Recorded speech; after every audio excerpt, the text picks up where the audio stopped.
as Ross said, over a long time, a long life I mean, one can get quite a few uncomfortable conversations, so I've chosen a couple which haunt me to this day, particularly how I acquired a very grandiose title for one of them. It's not an easy topic, as I actually don't like having uncomfortable conversations. It's not my daily habit, if I can avoid them. But sometimes they just have to be had. And I've had quite a few over the years, despite being a member of the silent generation. And if you don't know what that means, it means we were born a long time ago, before the war. In 1969, I was teaching in Montreal after living in Papua New Guinea for some time.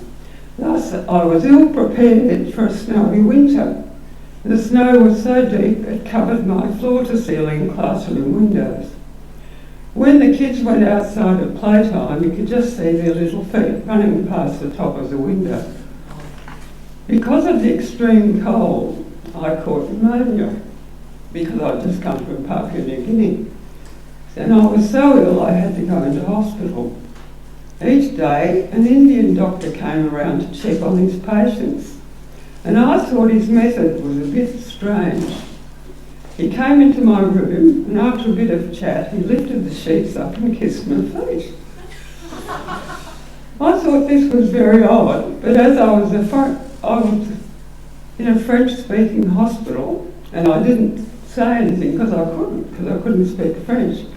So when my husband, Jeff, came in to visit me, I told him about it, and he said that he'd been told by the people on the desk that the doctor had been dismissed, and because every woman in the hospital except me had complained. I couldn't because I didn't speak enough French, and I also stupidly thought it may have been some arcane French treatment. That was when I needed to have an uncomfortable conversation but couldn't. So, it helps us be bilingual. And an uncomfortable moment rather than a conversation happened in about 1973 when I was teaching at the Melbourne Church of England Girls' Grammar School. After morning prayers in the school chapel, the very English headmistress, Miss Mountain, Miss Edith Mountain in fact, announced that the students going to the art house could not go through the science wing due to renovations. And so she said, "The girls will be rooted by the flower beds this morning."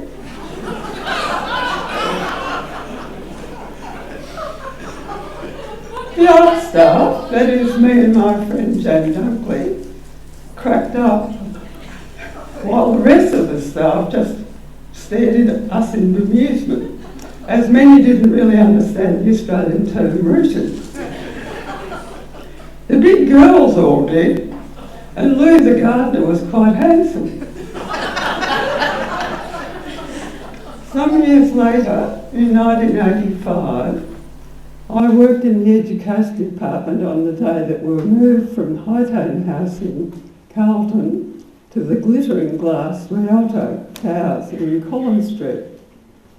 The department had just gone from being called the Ministry of Education and Training, that is MOE, to the Department of School Education, that is DOSE. Or as one way put it, we went from being champagne to a dose of salts overnight. In its infinite wisdom, the department had kindly provided a champagne breakfast in the restaurant underneath the Rialto. It was a prelude to a day of moving furniture, unpacking our files, and generally orienting ourselves to our new and very glamorous location. Up to this time, I'd been quite clear about my position in the school programs division, and my boss was called Tony Lenton. Other divisions were also moving in on various floors. The entire arts section of the department was to be gathered in one location for the first time. Instead of some of us being in Queensbury Street and some of us being in Whittaker House. This is very important, this fact. Having had a glass or two of excellent champagne, at breakfast time, we caught the lifts up to our designated floor where we found all of our stuff ready to be organised. Things like desks, filing cabinets, bookcases and boxes of files were part of each person's stuff. All the arts personnel from Queensbury Street and Whittaker House set to work and on level 9 and organised the layout of the open plan office floor, so just a whole empty floor. With quite heavy work and complicated arrangements had to be made to make sure we had all our stuff arranged to our liking. Bearing in mind, moving furniture and champagne in the early morning are not an ideal mix.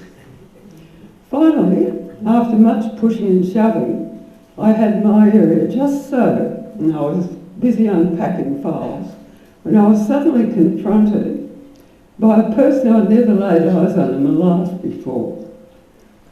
It was a bloke. He came over to me and he said I'd have to move my stuff on as I was blocking someone's view of the bay. There had been a complaint while I was busy pushing and shoving the stuff around. Meanwhile, the champagne was starting to take effect, making me quite uninhibited, to say the least. Therefore, I didn't take kindly to being told to shift my things by some random man.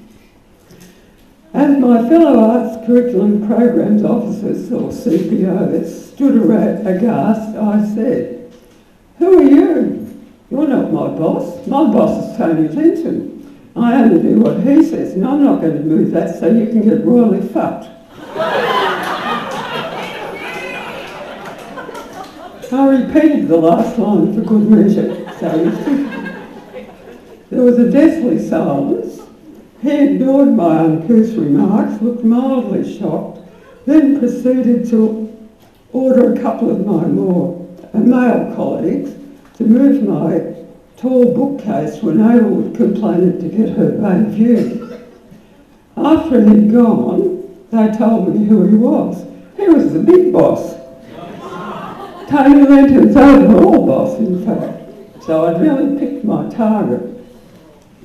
Much chastened, next morning I came in early and moved things back to where they were and no more was said about it.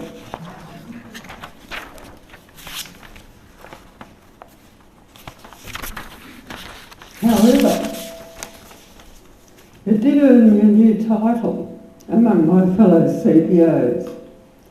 PNU, Princess Nancy of the Universe. I quite like it, but it's different from my family nickname by one letter. It is an example of the wrong way to have an uncomfortable conversation. Obviously, champagne is not a desirable additive, especially at breakfast time.